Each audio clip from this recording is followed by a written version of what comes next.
Okay, hello Cloud Gurus and welcome to this lecture. This lecture is actually for Windows users only, and we're basically just going to teach you how to use Putty and Putty Keygen, and you need to use Putty in order to SSH into your EC2 instance, and you need Putty Keygen in order to convert your PEM file. This is the key pair file that's generated when you first create an EC2 instance, and it's generated in a .pem format, but Putty doesn't support PEM files. Putty needs its own PPK files. So basically, Putty Keygen turns PEM files into PPK files. So in order to do this lab, you need to open up your browser.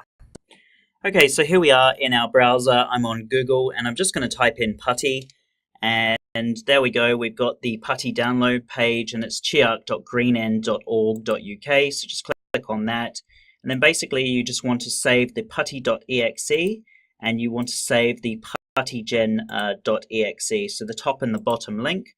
Once you've done that, it will finish downloading. You might just want to copy this across to your desktop, just because you will be using this a lot throughout the course. So if I just minimize everything and refresh my desktop, there we go, we can see Putty. So Putty is always the computer-to-computer icons. This is what you're going to use when you're SSHing, and then Puttygen is always the key generator, so it's got a computer-to-key icon. So the next thing we want to do is just go ahead to the AWS Management Console. We want to launch an instance. So I'm going to go in and launch an EC2 instance. I'm going to use the Amazon Linux AMI. I'm going to leave everything else as default because I just want to show you how to connect into this instance. I'm just going to call this Putty as my instance, and then go ahead and hit next. I'm going to create a new security group. I'm just going to leave it open to the world. At the moment it's Launch Wizard 1. Yours might look like Launch Wizard 2, but just leave SSH open to the world. It is a security risk. You could lock it down to your IP address, but again, this is just for demo purposes only. I go ahead and hit launch.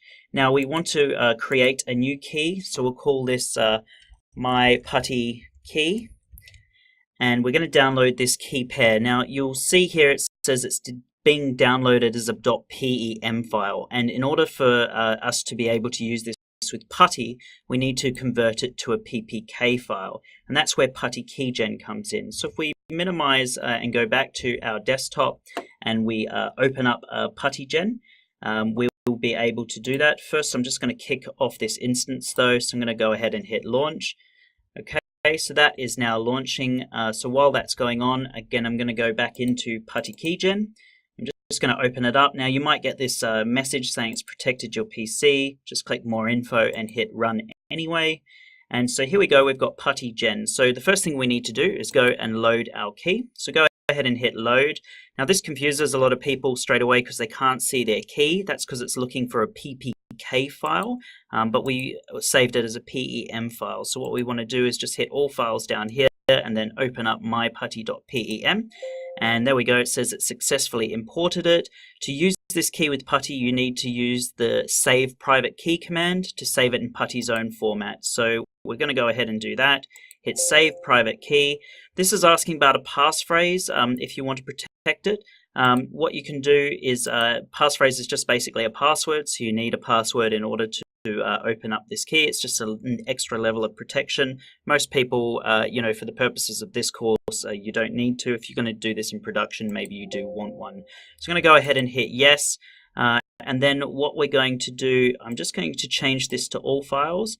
I'm going to click on here so it maintains the same file name, but then instead of saving it as a .pem, I'm going to save it as a .ppk. Go ahead and hit save, and that is literally it. Now if we go into our downloads directory, we can see a PM file and we can see a PPK file. So the next thing we need to do is open up Putty itself.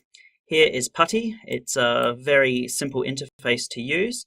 I'm going to go ahead and look at my EC2 instances, and hopefully it is live now and I will be able to get an IP address. So yeah, here it is, and there's my IP address down here. So I'm going to highlight the IP address and I'm going to right click and copy it. Now if we go back over to our Putty configuration, we can type in here ec2-user and then @ and then the Putty, the IP address, so 52.51.120.70. Now what I can do is also copy and paste this into my saved sessions. We're not going to save it just yet because the last thing we want to do is go over here. So we're going to go into SSH, we're going to go over to auth, and in here we're going to enter where our private key is. So this is the one that we've just generated, myputtykey.ppk. Going to open it up, and now if we go all the way back up to the top to session, we can hit save, and we don't need to do this again. We can basically just go in here, hit load, and then hit open. So let's go ahead and open that. The first thing it's going to ask is about the server's host key. It's not cached in the registry, so you just go ahead and hit yes. And there we go, we've connected into our EC2 instance. Now, you can see this is quite small, can be quite hard to read. So let's close this off and just close the session. And then what I'm going to do, again, I'm just going to go back to my desktop and I'm going to open up Putty. Okay, so we'll load up our default settings. Now we can actually change the appearance. We can go in here and change the font size. So you can go over here and hit 20. That's going to change the font. You can change the colors, etc. I'm just going to leave the colors as standard, but I'm going to keep the font as 20. I'm going to go ahead and save that. And now when we open it, it's going to be much bigger. So you've got much bigger text. Then we can just go in and run a sudo su, then run a yum update -y, and there you go, it's updating our EC2 instance. So that's it for using Putty, guys. If you have any questions, please let me know. If not, feel free to move on to the next lecture. Thank you.